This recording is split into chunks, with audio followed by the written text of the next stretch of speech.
Magandang umaga. Ang ating devotion para sa araw na ito ay hango mula sa Psalms 113 verses 5 to 9. And it reads, Who is the Lord our God, who is enthroned on high, who humbles himself to behold the things that are in heaven and in the earth? He raises the poor from the dust and lifts the needy from the ash heap, to make them sit with princes, with the princes of his people. He makes the barren woman abide in the house. As a joyful mother of children, praise the Lord. May the Lord add blessing to the reading of His Word. Dito sa mga binasa nating talata, kapansin-pansin ang sinabi ng mga awit. Sabi nga niya na sino ba ang sino pa ba ang sino ba ang kahalintulad ng ating Panginoong Diyos? Who is there to compare with God? Sabi niya, ang Panginoong Diyos ay siyang nakatalaga sa kanyang trono, sa kanyang kinaroroonan. At siya'y makapangyarihan sapagkat yung mahirap ay ah, kaya niyang baguhin at iangat, no, mula dun sa kanyang kinalalagyan. At ang sabi din po dito, uh, yung mahirap na yaan ay kaya niyang ilagay sa kalipunan ng mga prinsipe, no? The princess of his people. And even he could make the barren woman, yung babaeng hindi manganganak, sabi nga niya, ay magkakaroon ng maraming supling. Ganun ang kapangyarihan ng ating Diyos na kanyang sinasamba. Lagi nating tandaan na ang ating Diyos ay is no respecter of persons. Hindi siya nakatingin kung anong status natin, kung ano yung ating mga narating sa buhay, kung gaano tayo kayang ka, yung ating karangyaan, ika na, no? But God looks at the heart of the people, of our hearts, no? So yun yung tinitingnan ng ating Panginoon, yung ating puso. Kaya hindi niya tinitingnan kung ano yung mga nagawa natin sapagkat alam naman ng Diyos na lahat ng bagay ay nagmumula sa Kanya. Kaya ang ating lamang po maging papel po dito, sabi nga po dito, purihin natin ang Diyos. Because God deserves all the praises, all the honor, and the glory. There is nobody like Him. There is no one like Him because He is the God who created the heavens and the earth. And best of all, He is the God that loves us so much. Tayo manalangin. Panginoon, salamat po sa paalala niyo po sa amin na tunay nga po walang imposible sa iyo, Panginoon. Nothing is too difficult for you to do, O God. And you know our hearts, you know our situation, you know our challenges, you know where we are right now. And we know, Father God, that we are just a prayer away. Panginoon, salamat po. Tulungan niyo po kami na patuloy kaming magpapasakop sa inyong kalooban sapagkat ikaw ang Diyos na mabuti, ikaw ang Diyos na nagmamahal sa amin. Lord, as we continue on with our last series po sa aming pong pag-aaral ng anatomy and physiology, Father, continue to just give us a good understanding and even the wisdom, Lord. And in the forthcoming DOH Massage Licensure Examinations upang ang bawat isa po ay magkakaroon po, maipapasa po nila ang mga pagsusulit. Maraming salamat, Panginoon. Aming ibinabalik sa iyo ang lahat ng papuri, lahat ng pagsamba sa matamis at makapangyarihang pangalan ni Jesus. Amen at amen. Okay, there you are. Tulad nung nabanggit natin sa ating prayer na ito na po, nasa huling yugto na po tayo ng ating pag-aral ng anatomy and physiology. Napakabilis, ano po? Kaya yan, hopefully next week tayo na po ay tutungo na sa ating talakayin, no? Pinakahuling bahagi po ng ating pag-aaral, ito po yung sa microbiology and pathology. Kaya yun po. So bilang recap, ano po yung natutunan natin sa nakalipas? Of course, napakarami po nating, and by the way, bago lang po pala itutuloy ang ating gawain, mayroon pa rin po kayong kasamahan na ang kanyang pangalan ay nakalagay in Phoenix, no, and Phoenix. Pakipalit po for attendance purposes. Pakipalit po ang iyong pangalan po na yung screen. ng inyong video. Kasi po ang uma-appear sa atin po rito ay NPHENIX. So that's your assignment, no? Pakiayos lang po yung ano kasi remember malaking bagay po yung inyong attendance. I'm checking your attendance once in a while. Okay? Ayun. So I hope wala na po yung si NPHENIX na yan. Maayos na po ano po. And tingnan po natin yung ating slide for today.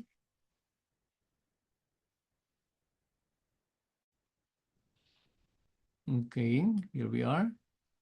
Ayan po.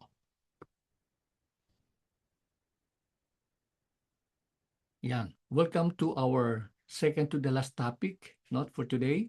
And in fact, ito po yung second to the last topic po natin sa module po ng Anatomy and Physiology. So ano po yung urinary system? And by the way, ano po yung ating pong layunin sa pag-aaral po ng topic na to? Sabi po rito, identify the main components and functions of the urinary system, explain the process of urine formation and its regulation. Dali. Parang nawala yung akong camera.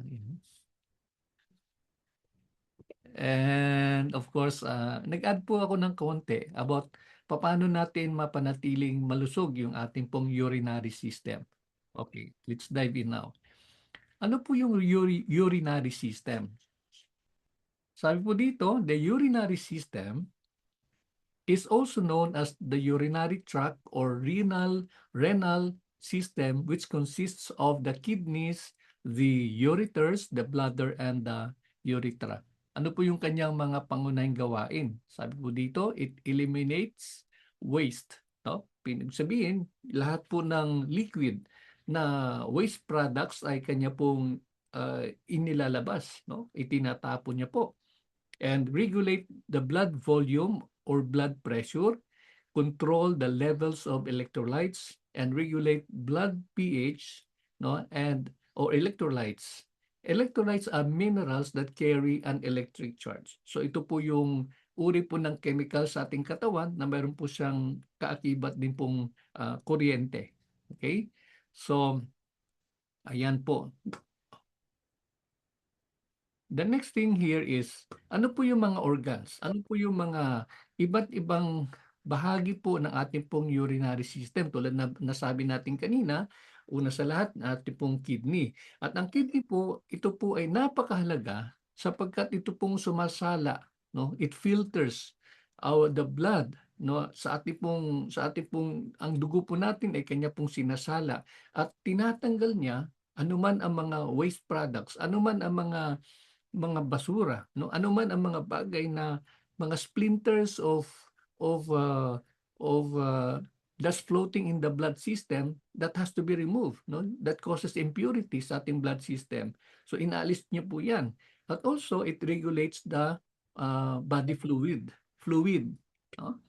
So alam naman po natin na yung ating pong katawan ay kinakailangan pong ma-maintain po yung dami po ng tubig at if it's too much, it has to be eliminated. No? Pagkakulang naman po, yan yung pong dahilan na kailangan po nating uminom. No? Sabi po ng iba, it has to be 8 glasses of water a day. No? And then, mini-maintain niya po yung electrolytes. No? Ito po yung natural positive or negative electrical charge na nasa ating pong katawan. No? It has to be balanced all the time.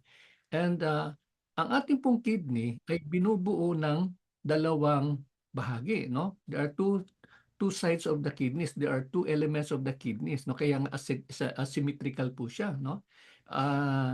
It's found in the either side of the spine. No? So ating spinal column, nandun po siya, nakatalaga po yan. And it plays a crucial role, and like what mentioned kanina, in maintaining homeostasis. Pag sinabi nating homeostasis, ito po yung regulation, no, ng ating pong katawan, no, when it comes to the chemicals that is in our body and other liquid by producing urine which is excreted from the body. No? So pagka nakapag-produce po siya ng urine, yung urine na po yun unti-unti at inilalabas po sa ating pong sistema ng katawan. Okay?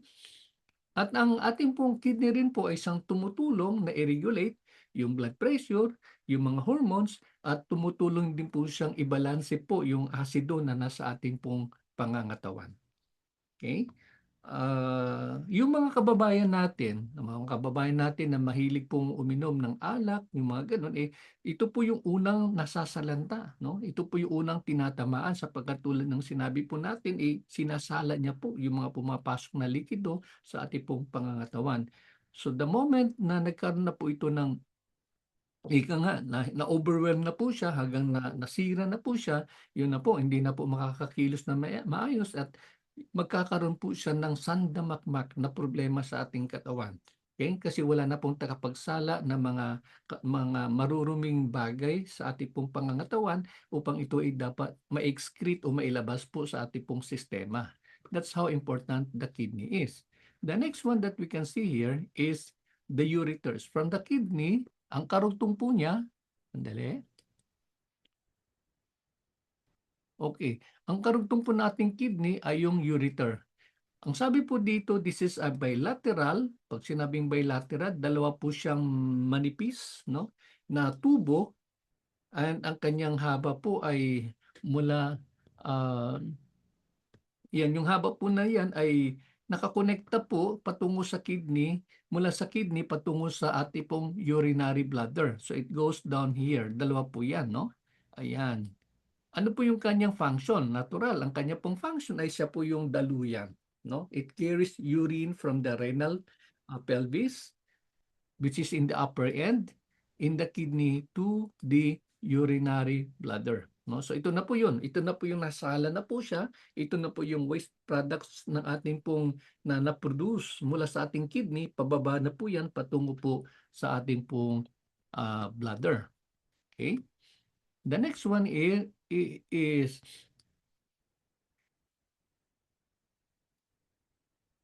ayan. Okay? The bladder o the urinary bladder or yung sa Tagalog ang tawag po niyan ay pantog. It is a hollow, stretchy organ in the lower part of the abdomen. Lower part of the abdomen. So, andito po yan banda, no? Lower part, yan. Para makita nyo po. Nasa lower part of the abdomen. And that stores urine before it leaves the body through the urethra. Okay? So, ito po yung kanyang ano po, ito po yung ang kanya pong katangian po ito ay nag-expand po siya, no, habang dumadami po yung urine na pumapasok po sa ating pong bladder, may kakayahan po siyang mag-expand, no, para ma-accommodate po 'yan. But meron po din siyang limit, kaya nga mahalaga na at the time na naiihi po tayo, kung hangga't maaari po ay tayo umihi upang ma-i-release po yung mga yung urine, no, na nakaimbak sa kanya. Okay? So, sabi nga po dito, and the muscular contracts when the bladder is emptied. No, so pagka wala na pong laman, bumabalik na po siya sa kanyang dating ayos. Okay. And the last one here is, are you down with that? I'm sorry. The urethra is the transport tube. Kanina po yung ureter, pababa na po tayo mula doon sa ating pantog, tutungo na po doon sa kanyang labasan. No? Ang tawag po rito ay urethra. It is a transport tube leading from the bladder to discharge urine outside the body. No? In males, the urethra travels through the penis, the one that you can see here. Ayan, dito po yan siya, no? Through the penis, ito po lumalabas po yung ihi po natin. At sa babae naman po, mga kababayan po natin, andito po lumalabas, no? The urethra. And this explains kung bakit po, kasi maiksi po eh. Unlike yung sa kalalakihan, mahaba po yung kanyang urethra, no? That explains kung bakit po between the male and the female, mas madalas po na nagkakaroon ng urinary tract infection ang mga kababaihan. Okay?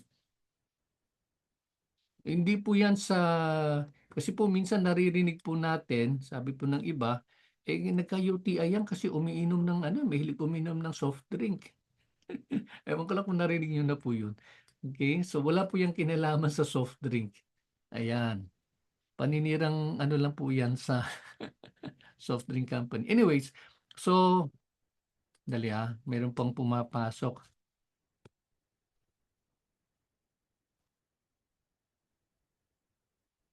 Wala na yung dali for a while, nagkaproblema ng konti.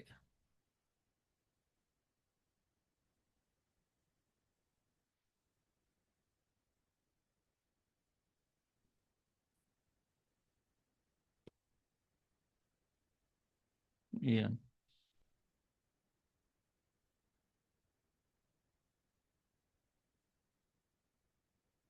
Ano po yung common disorders ng ating pong urinary system. Sorry for the spelling, nasobrahan yung M. Okay, meron po lang tayong iilan na marami po yan, pero sa ating pong pag-aaral, meron lang po tayong babanggiting dalawa. No? The most common is the urinary tract infection or the UTI.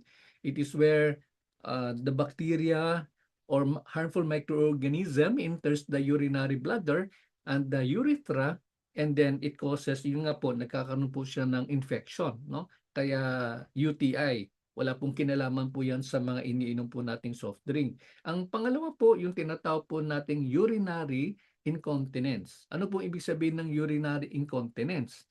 Normally po, ang urinary incontinence o UI ay nangyayari sa mga kababayan po natin na mga, ano pong tawag po doon, na mga senior citizens, no, yung mga may edad po, no? Habang tumatanda po ang tao, kasama na po 'yun sa tinatawag po nating degenerative disease, no? Panghihina po ng ating pong sistema, kasama din po maging sa pag-ihi. Kaya marinig natin kalimitan kung bakit po mayroon tayong nakikilala po na mga senior citizens, no? Minsan 'pag naiihi po sila, hindi napipigilan at 'yan po, naiihi na lang kung saan-saan. So that normally happens kapag ang isang tao ay tumatanda. Bakit po? Kasi humihina na po yung kanyang control system, yung kanyang control mechanism, na kung saan po ay ang kanya pong pantog sa halip na mapigilan, hindi na po niya mapipigilan, no? So yun po yung ah, nangyayari po sa ganung sitwasyon. Now, papaano po natin mabibigyan po ng lunas ang bagay na ito? Sa UTI, wala po akong nalalamang masahe na maaari po siyang, sandali, nawala yung ating slide.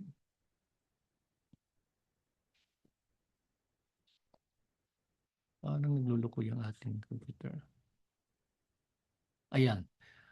Wala po tayong magagawa sa UTI kasi po kailangan po nito is talagang magpatingin na po tayo, kumonsulta na tayo sa ating pong kilalang doktor, no? Kasi ito po ay isang bakterya o anumang mga virus po na nasa ating katawan na kinakailangan po ng agarang atensyon na nagmumula po sa ating doktor. Now, when it comes to the UI, meron pong mga experts na nagsasabi, puwede po daw yung masahe, no? Ang sabi po nila, puwede daw gamitan po ng DTM o ng deep tissue massage. Ano po yung deep tissue massage? Ito po yung intense massage, no? I think yan yung binigay sa akin nung therapist kagabi kasi ako'y sa akin pong kapaguran, ako'y tumungo sa isang malapit po na spa sa area namin at ako po'y nagpamasahe. And I asked for a hot stone massage, pero napansin ko talagang madiin na madiin, no? And eventually I realized na yun nga po, no, yung kanya pong ginawa ay deep tissue massage, no? Yung hagod na talagang hinihima-hima niya yung muscles na gano'n. Anyway, ah ang akin po kasing expectation, ito po tandaan po lagi natin, kapag nagmamasahe po tayo or tayo na nagmamasahe ng ating client, we need to always try our best to find out kung ano ba talaga yung ini-expect ng ating pong client, no? Hindi lang po sapagkat porke sinabi po na, o halimbawa sa aking case na sinabi ko po hot stone massage, yun na lang po, no, bahala ka na kung ano po yung gagawin mo. Kasi ako po ang expectation ko bilang ano na pong masabi ko, bilang medyo may katagalan na po sa larangan ng pagmamasahe. Ang alam ko po sa hot stone, it's more on the Swedish, no? Swedish po 'yan, yung hagod po na 'yan, banayad po siya, no? To relax the client and then saka ka maglalagay ng hot stone. Anyway, so nabanggit ko lang po kasi yun po yung nangyayari minsan 'no, 'pag nagkakaroon po ng misunderstanding kung ano yung in-expect ni client. Kasi po ang tanong lang sa akin nung therapist sabi niya, "Ano bang gusto mo sir, ano ka ba, hard ka ba, light ka ba, ano ba yun?" Yun ba yung sinasabi niya. Pero little did I know na instead of Swedish ang ginawa niya DTM 'no, ginawa po niya talagang hagod, hinimay-himay niya po yung akin pong mga kalamnan. Kaya medyo may kasakitan po 'no, kasi pati po yung mga buto-buto nadidiin niya po ng husto. So, yun po yung problema kaya minsan hindi bumabalik yung ating pong client sa ating pong spa kasi because of that kind of a situation. Anyway, so going back, ito lang po 'no, ito po yung ating pakatandaan, although hindi po very common na yung ginagamitan po ng DTM o ng deep tissue massage yung mga kababayan po natin na nagsa-suffer po ng urinary incontinence. But yan lang po yung nasilip ko po na mga na na maaring solusyon 'no, maaring tulong po aside from the fact na mayroon pong ang mga doktor may mga piniprescribe po silang gamot. Now, ang sumunod po na slide na makikita po natin is papaano ba natin mapanatiling malusog yung ating pong urinary system. Tandaan po natin, ito po ay daluyan po ng mga waste products, ng mga waste materials, yung ihi po natin na kailang eliminate sa ating pong pangangatawan. So that's why we need to keep ourselves hydrated. No? Yun nga po, no? Kailangan at least, sabi nga na 8 glasses of water a day. Ayan. No? And we have to help maintain, katulad po ng inyo pong gagawin po sa inyo pong practical exam, 'di ba? Yung ating post-massage, yung ating pong aftercare, kailangan natin magkaroon ng malusog na ah, eating habits, no? Pag sinabing eating habits, healthy eating habits, ibig sabihin no, o dietary habits, masustansyang mga pagkain, no? Bawas-bawasan po natin ang kumain po ng mga junk foods, no? Bawas-bawasan po natin yung kumain ng mga matatabang mga pagkain, no? And then of course, we need to have a regular exercise and sabi nga dito, observe proper hygiene practices. Okay? So there you are. Balikan po natin. Balik-tanawan po natin mabilisan. So what have we learned so far? The urinary system is composed of the following. Gawa po siya ng ating pong kidney. Ang layunin po ng kidney, ang function po ng kidney ay para salain po ang mga bagay na kailangan ng i-dispose, i-eliminate, i-excrete sa ating katawan. And then we also have the ureter. Itong tubo na to, dalawa po yan, bilateral. Uh, ang sa sayo po yung daluyan, kung ano po yung nasalan na ating kidney, itina-transmit po yan pababa dito po sa ating bladder. Okay? From the bladder, ayan po, tutungo na po sa urethra upang ma-eliminate sa labas ng ating katawan. No? So, kung titingnan po natin, parang simple lang po no, yung ating pong urinary system. But mind you my friends, napakahalaga po ng ating urinary system sapagkat dito po talaga, dito po na-eliminate po yung mga dapat i-eliminate. Parang katulad na po ng ating pong pag-aaral sa circulatory system, di ba? Kailangan po habang tumatakbo yung ating dugo sa ating puso, mula sa puso ay iikot po sa katawan, habang umiikot po yan ay sumasagap na rin po siya ng carbon dioxide. At yung carbon dioxide ay kailang i-expel, kailang i-eliminate, kailang tanggalin, no? So, in principle, lahat po ng waste products ng ating katawan, lahat po ng napuproduce po niya ng mga basura sa ating katawan, it has to be eliminated, it has to be removed in its regularly. No? So, hindi po pwede po na pipigil-pigilan po natin because whether you like it or not, the long it stays in the system, in the human body, it becomes a poison. No? And it becomes harmful sa ating pong pangangatawan. Okay? Ayan po. So, the last topic, yehey! Ang last topic po natin is dito na po tayo, mag-uusap po tayo patungkol po sa endocrine system. This is going to be the last topic for the anatomy and physiology. Ito po ang Well, of course, tulad na nasabi po natin, hindi na po natin pag-uusapan po yung reproductive system. Kasi sabi po ng DOH, no, hindi, wag niyo nang aralin yan. Hindi yan, wala yang kinalaman sa inyong pagmamasahe. Now, let's have a 2-minute break before we proceed into this topic.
Okay, so tuloy po tayo.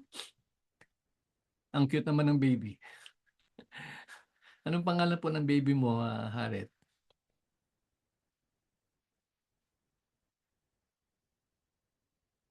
Anyways, yeah. Okay, tuloy po tayo sa ating talakayin at tulad sinabi po natin, nasa huling yugto na po tayo ng ating pag-aaral ng ating pong anatomy and physiology. And let's na proceed sa ating slide.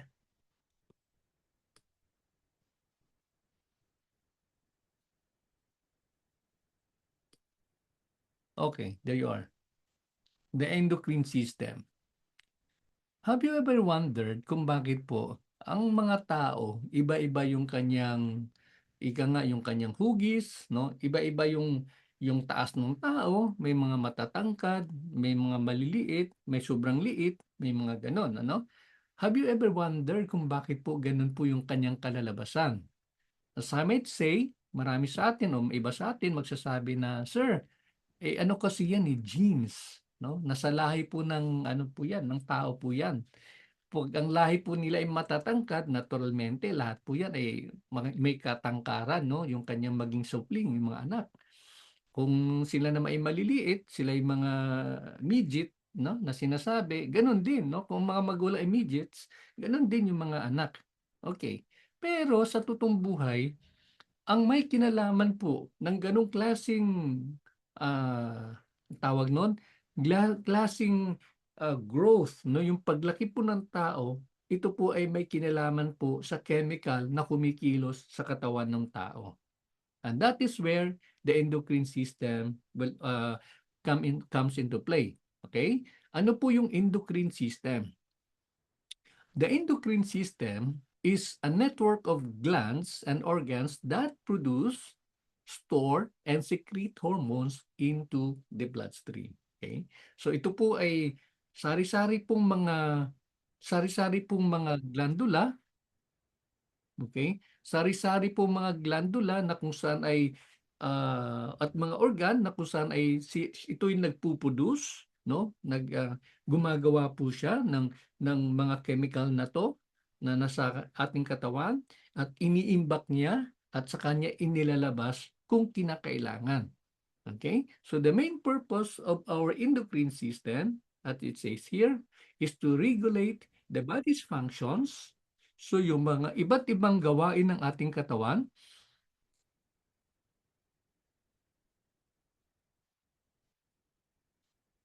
I'm sorry, nakakadisturbo po. Ay, pagka may pumapasok po ay sorry. Yan po. Okay. nawawala tuloy tayo. Okay. So, ah, nire-regulate po ng ating pong endocrine system ang pagkilos po o ibang-ibang functions ng ating katawan, ang paglaki ng isang tao po, ang metabolism. Pag sinabi natin metabolism, ito yung chemical process sa katawan na kung saan yung pagkain kinakain natin, yung liquid na iniinom natin ay naita-transport, no, naita-transform, I should say, into energy, no? So yun po yun, no? And ayun po, it's being transported directly to the blood so that they can travel to tissues and organs all over the body, no? So, ganoon din po, kasama din po sa gawain po ng ating endocrine system ay kinokontrol po yung ating pong mood, no? Pag sinabing mood, yung ating mga nararamdaman, no? At last but not the least, ang ating pong endocrine system ay malaki po ang kanyang papel sa tinatawag po nating pagpapatuloy ng salinlahi. Ito po yung reproduction. Okay. Now, ano po yung mga struktura? Ano po yung iba't ibang yung bumubuo ng ating pong endocrine system? In this image, we can see here the following. Okay? Number one, which we will discuss one by one later on. We have the pituitary gland, and that's somewhere here. Maliit po yan, no? Malingkit po sa ilalim po ng ating brain. Naka-embed po siya dyan. We have the thyroid and the thyroid gland. Ito po yung sa ating lalamunan. And we also have the thymus that is embed just here sa gitna po ng ating pong chest cavity. And we have the pancreas. It's located here, and the adrenal glands, and of course the last two, yung ovary para sa mga kababaihan, and the testicle para naman po sa mga kalalakihan. Okay, so ano po yung kanyang mga iba't ibang mga functions? Let's take a look at that. Okay, ang ating pong pituitary gland, ang kanya pong hugis ay kasing laki po siya, no? Halintulad po siya ng marble, no? Ng Jolene. Okay? And it is attached to the brain. So andito po siya, nakakonekta po siya sa ating pong ilalim po ng ating pong utak. What's the function? The functions are the following. Its functions are the following. Number one, kinokontrol po niya ang kanyang o ang paglaki po ng isang tao, no? So dito po nanggagaling po 'yan, no? Yung pinoproduce po niya na chemical, na hormone, ito po yung nagmamando, no? Kung ano po ang taas ng tao, ano po ang hugis ng kanyang mga buto, ano po ang composition o gaano po ka yung density ng mga muscles, things like those. Okay? And not only it controls the growth, but also the development. No? Kaya nga may mga kalalakihan, ang kanilang boses ay talagang medyo baritone. Yung ganun. Okay? Or yung mga kababaihan naman po, um, yung kanilang adipose tissue sa dibdib ay madami, malaki, no? So mayroon naman pong iba, marami po, no? May balahibuin, yung mga ganun. So anything that has something to do with the growth and development of a human being has something to do with the pituitary gland. Okay? So yun po yung kanya pong ginagawa, no? Siya po yung ika nga the culprit. Okay? Ayan. The next one that we can see here is, we go down, the next slide. Ayan. The thyroid gland. Okay. What is the thyroid gland? Ang thyroid gland is a vital hormone gland, and its function is in the role of metabolism. Katulad na sabi natin kanina, pag sinabi natin metabolism, ito yung nagtatransform ng ating pagkain kinakain o ng tubig na iniinom natin into what? Into energy. Ayan, no? So, ayan po. Siya po yung bida po dyan. Ano po? Ayan, metabolism. Okay. And helps regulate many body functions by releasing hormones in the bloodstream, no? So later we'll find out, no, ano po yung katawan bahagi ng ating pong endocrine system na nagre-release po niya, no? Nagpo-produce, by the way, ng mga hormones sa ating bloodstream. Okay? So ito po, this is the main player, no, when it comes to parang nagko-complement, pansinin po natin, no? Kasi yung pituitary kanina, di ba sabi natin, it has something to do with the growth. And it also here, no, sa ating pong thyroid gland, meron din po siyang tulong din po, no? Tumutulong po siya. So, what we're saying here, that every part of the endocrine system nagko-complement, no? Hindi lang po mag-isa pong gland o isang organ ng kumikilos para gawin po yung madi-develop po yung pangangatawan ng tao, but it is complemented by other glands and organs as well. Okay? Ayun po.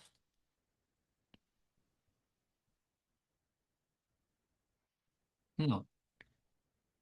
The next thing here is going downward.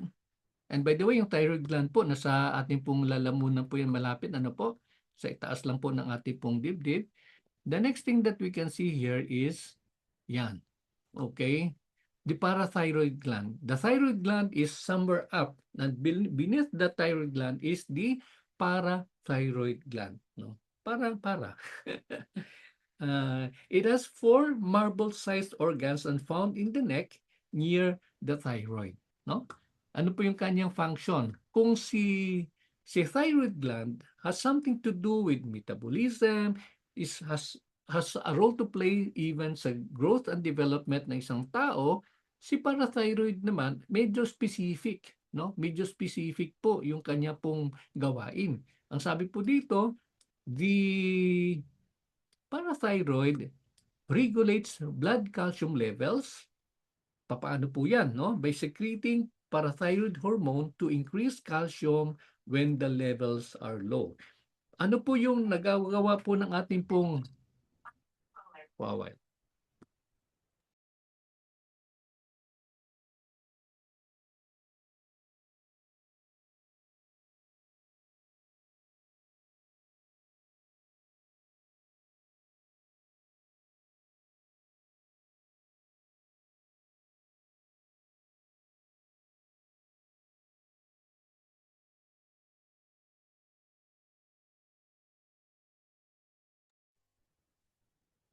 okay.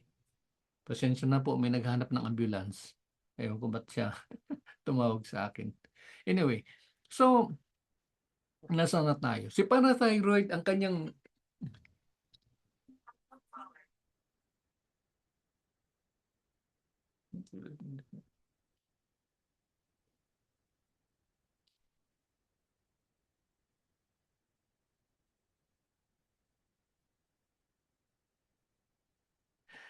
ambulance. Bakit kaya?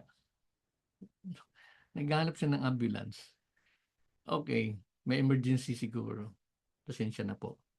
Okay, so ang focus ni parathyroid ay mag-produce ng or magre-regulate.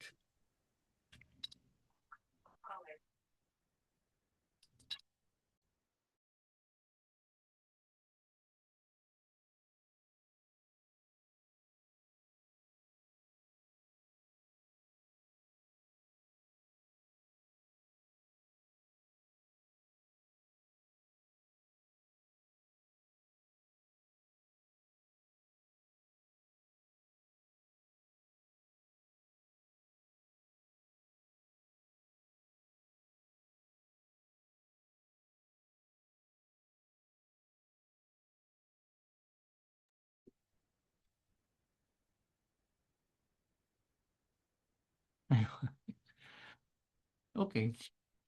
So, yun po, tumutulong po, nire-regulate po niya yung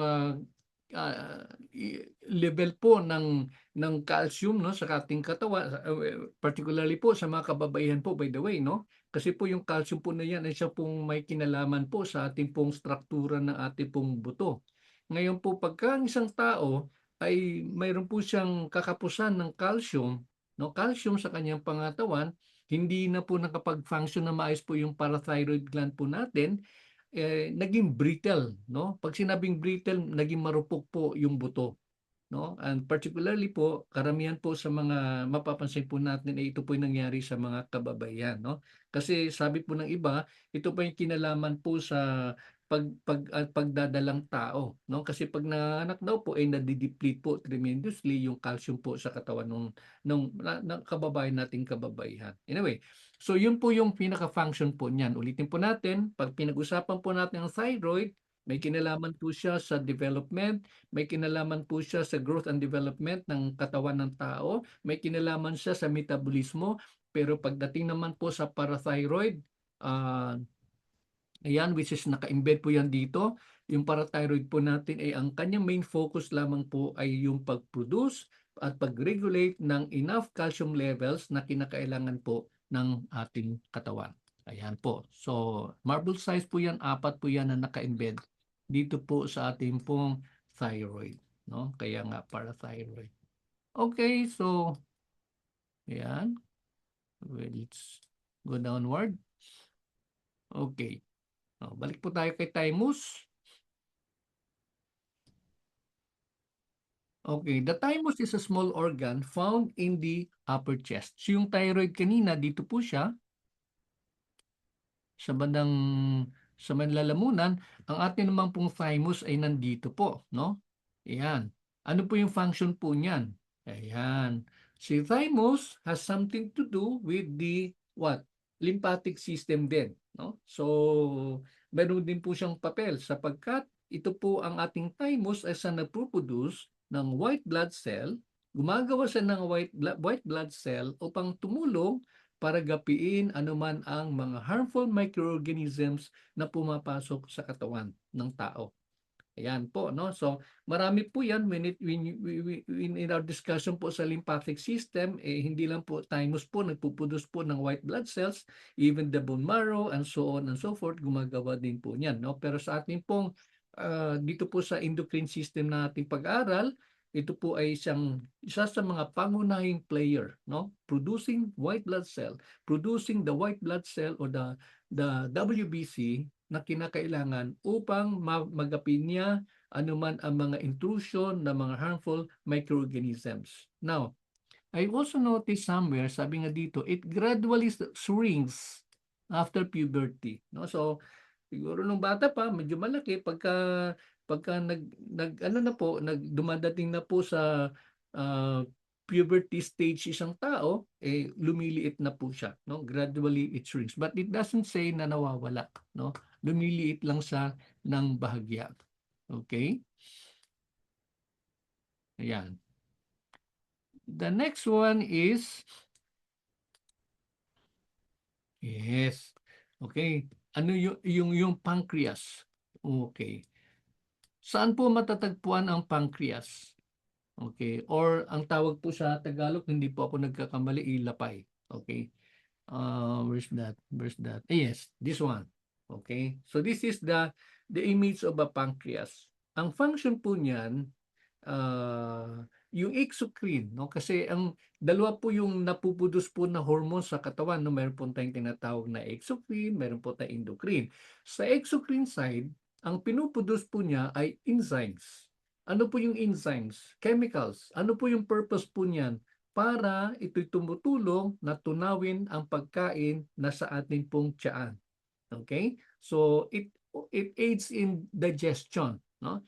Uh, I'm not sure kung pati sa bibig kasi 'di ba napag-usapan natin sa ating pong digestive system, sa bibig pa lang meron po tayong tinatawag na chemical process, no? Na kung saan ay yung pagkain na kinakain po natin, aside from the mechanical process of digestion sa pamamagitan ng ating pagnguya, may chemical ding pinuproduce yung ating pong katawan upang ang tunawin po ang pagkain even na sa bibig pa lang po natin.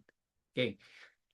When it comes to the endocrine function, sa pancreas po na ating pong lapay, ito po ay nagpapadala ng hormones that control sugar in the bloodstream. Ayan, no? So chemical, pinapadala po niya para kontrolin po ang sugar, no? Ang asukal sa ating pong katawan. Alam naman po natin kapag labis-labis po ang sugar, na nasa ating bloodstream, ito po ay nagdudulot ng iba't ibang mga karamdaman, no?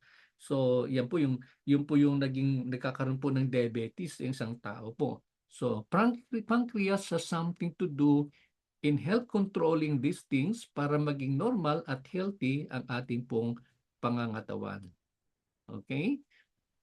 What else?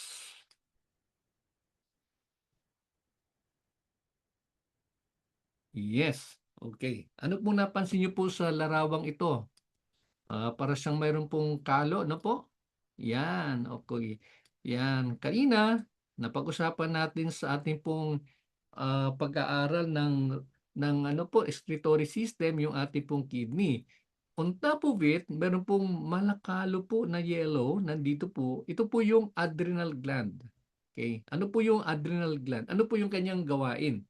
Dito po ang ginagawa po ng ating adrenal gland ay nagpuproduce po siya ng steroid hormones, adrenaline, and noradrenaline. And these hormones help regulate the heart rate, the blood pressure, and other functions. Okay. So dito po, ito po ang may kinalaman po doon sa ating pagtalakay kahapon when it comes to our fight or flight syndrome, no?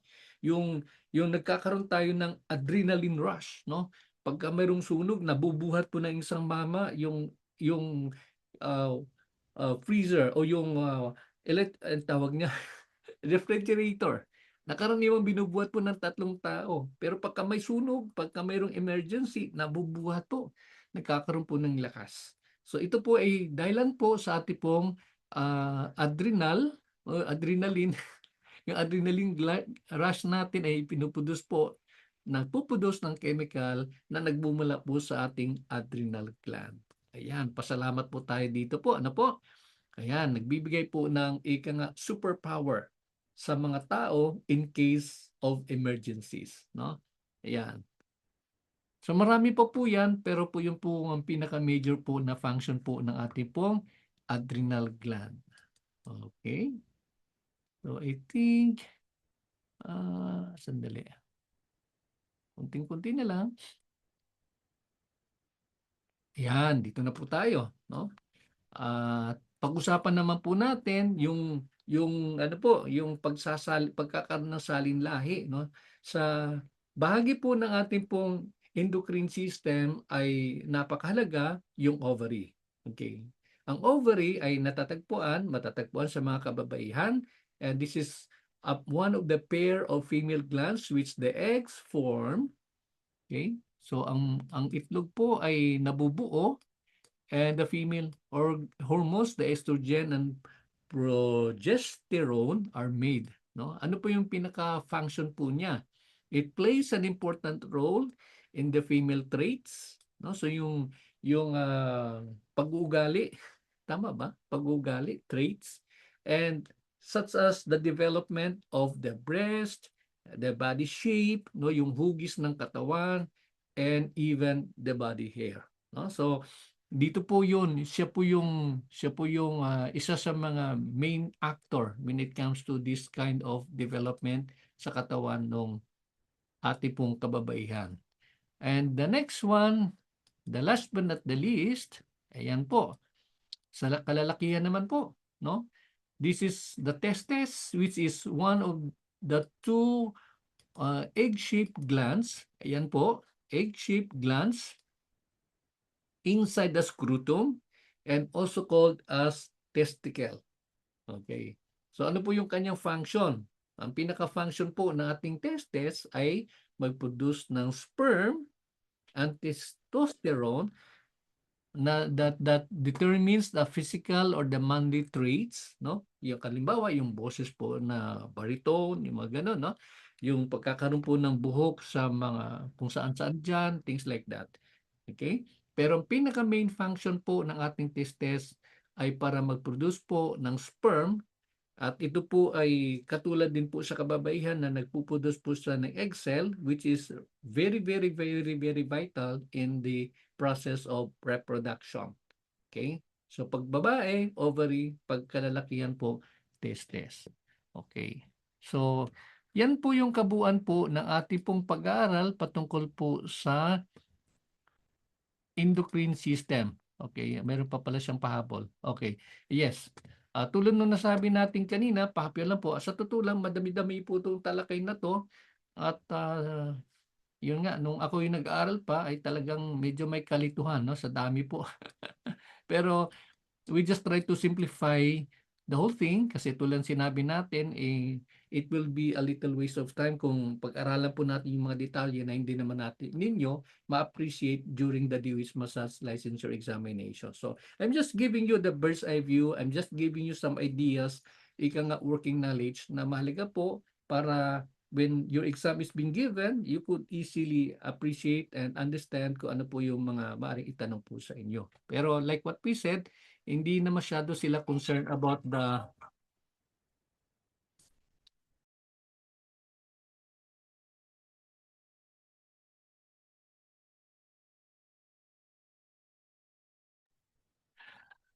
ayan, hindi sila masyado gano'n sa mga detalye. No, pero tingnan lang po natin ano po yung kasi tulad ng sinabi po natin nagpo-produce po ang ating katawan ng iba't ibang glandula. At dito po sa ating talakayin meron pong dalawang major glands na nagpo-produce yung ating pong endocrine system. And one of which is the endocrine gland and the other one is the exocrine gland. Ano po yung pagkakaiba ng dalawa? Ang sabi po dito, the endocrine gland secretes o ibig sabihin nag-i-emit, nagpo-produce siya ng substances at dinadala direktamente doon sa bloodstream, no? So, ayan po, ito po yung blood vessel, no? So dito po niya idinadaan, no? So ano pong napuproduce niya na chemical, napuproduce hormone dito niya po idinadaan sa bloodstream. And we have the artery and the veins, no? So dito po. The exocrine gland, however, secrete their substances through the ducts. So kung inyo maalala sa ating pag-uusap patungkol sa integumentary system, 'di ba yung dalawang layer, we have the epidermis and the dermis and in the dermis meron po tayong nakita pong larawan po ng mga ducts, no? Ng mga ducts. So ito po yung kung saan po ay nagpo-produce po ng mga body fluid, no? Nagpo-produce po ng sweat glands. Yung halimbawa po niyan ay sweat glands, pinuproduce po. Yan po ay sapagkat mula po doon sa glandula, mula po doon sa organ ay inilalabas niya po sa ating pong pangangatawan. Okay? So, dalawang example po, pag sinabi nating endocrine, it has something to do with the chemical being produced in the body and being transported to the bloodstream. And whereas yung exocrine naman po, mula doon sa kanyang ducts, no? Mula doon sa kanyang parang ano po yan, no? Parang kinalalagyan doon sa ating pong dermis, no? Nagpuproduce po siya ng pawis. Nagpuproduce po siya ng oil na kinakailangan po para i-moisturize yung ating pong balat. Okay? So yun po yung major o yun po yung dapat nating maunawaan when it comes to the two types of glands na pinuproduce po ng ating pong endocrine system. Okay? So like what I said, napakadami po yan sa totoong buhay. Pero suffice to say, yun po yung pinaka dapat nating maunawaan when it comes to the endocrine system. Okay? Ayan po. So I think what time is it now? It's almost 1 o'clock. Okay. I think that's all about it. Ayan, balik tanawin lang po natin ng bagya. Yung ating pong natalakay about the endocrine system. So ito po, ulitin po natin, ang ating po endocrine system ay binubuo po ng pituitary gland na naka-embed po dito po sa ilalim po ng ating pong utak. At yan, may kinalaman po siya sa pag-develop po ng pangangatawan and other glands na ng pagkilos ng ibang glandula sa ating pangangatawan. And then beneath that one is the thyroid gland. Ito yung vital hormone gland. At may kinalaman uli sa metabolismo, sa pag-develop ng ating katawan. Nire-regulate na po yung iba pong mga functions o yung pag-produce ng mga hormones sa ating pong bloodstream. And beneath the thyroid is what we call as the parathyroid gland. Ito po yung apat po na mga parang marble size po siya na mga glandula rin po. pero po yung kanyang pinaka-function ay para kontrolin yung paglabas po o titingnan niya po yung enough level ba ng calcium sa katawan. Kung hindi po, kailangang i-release po niyan, mag-produce po siya para mabalanse po yung calcium level na kailangan po ng katawan. And the next one here is the thymus. Ito po yung thymus naman po natin. Kung sa ating pong lymphatic system, may iba't iba pong mga organs na nagpuproduce po ng white blood cell o panggapin yung mga harmful microorganism. Ganun din po dito, yung thymus po natin, siya po ay gumagalaw, nagpuproduce po ng sapat po na white blood cell or WBC upang gapiin anuman ang harmful microorganism na maaring pumasok sa ating katawan at mag-cause po ng o manira po ng ating pong sistema ng ating pong katawan. And yan, the pancreas. Ito po ay matagpuan sa ating pong tiyan. Ito po ay nagpuproduce ng enzymes at tumutulong po para mapabilis po yung pag-digest ng mga pagkain. At ito ay gawa po ng chemical na kanya ipinuproduce upang magkaroon po ng digestion. And then meron din po siyang endocrine function. Ito po ay nagpapadala siya ng hormones para makontrol din po ang sugar na kailangan po na balanse po sa ating pong pangangatawan. Adrenal gland found on top of the kidney at ito tulad sinabi po natin ang pinaka-main, no, which I really like very much is the function po ng adrenal gland ay nagpuproduce po siya ng adrenaline or noradrenaline. No, adrenaline is the one that gives us the rush, no, it gives us the supernatural power in times of emergency.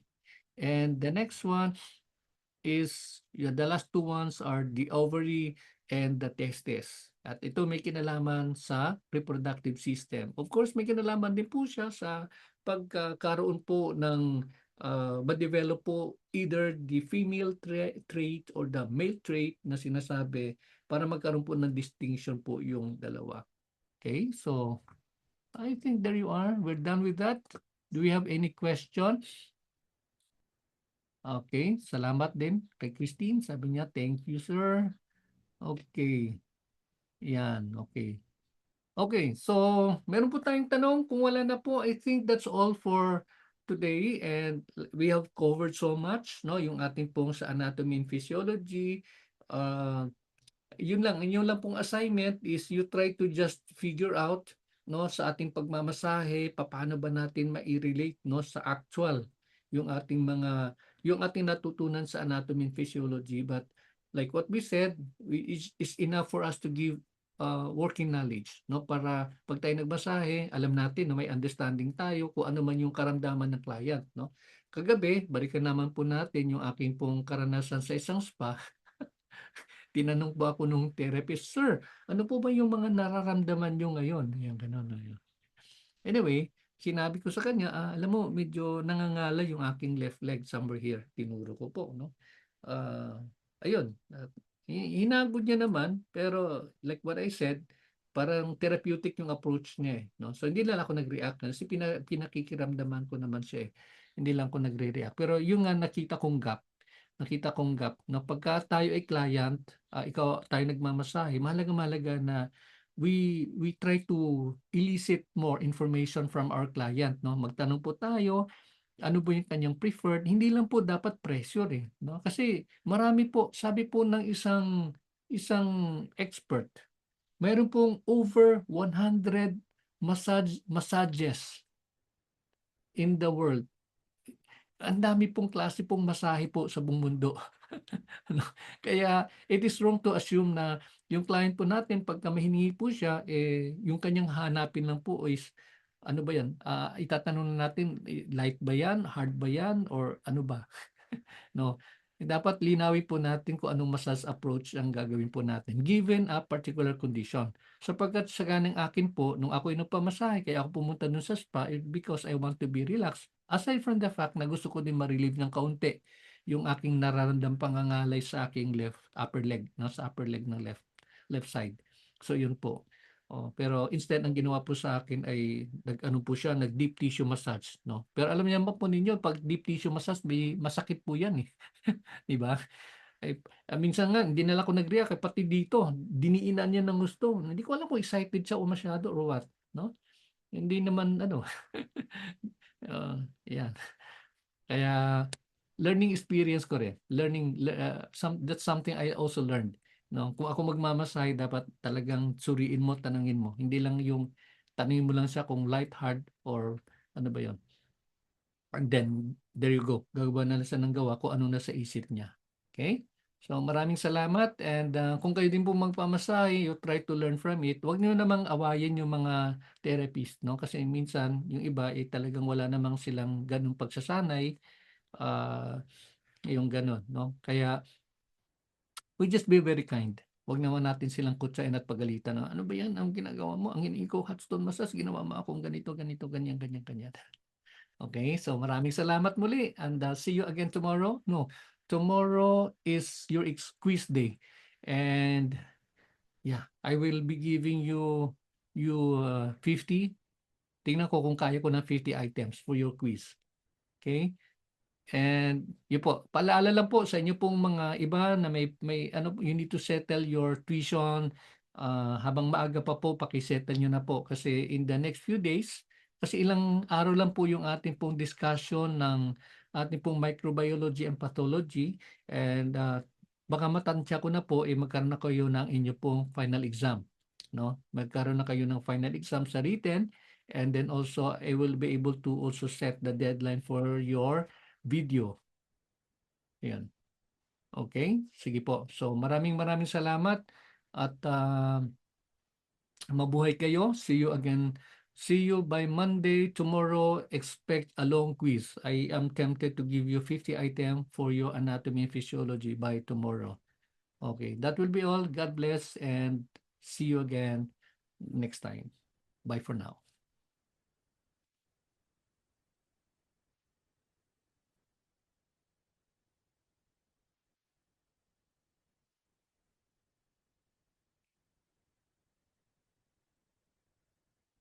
Jensen Group, meron ako message sa inyo sa group chat.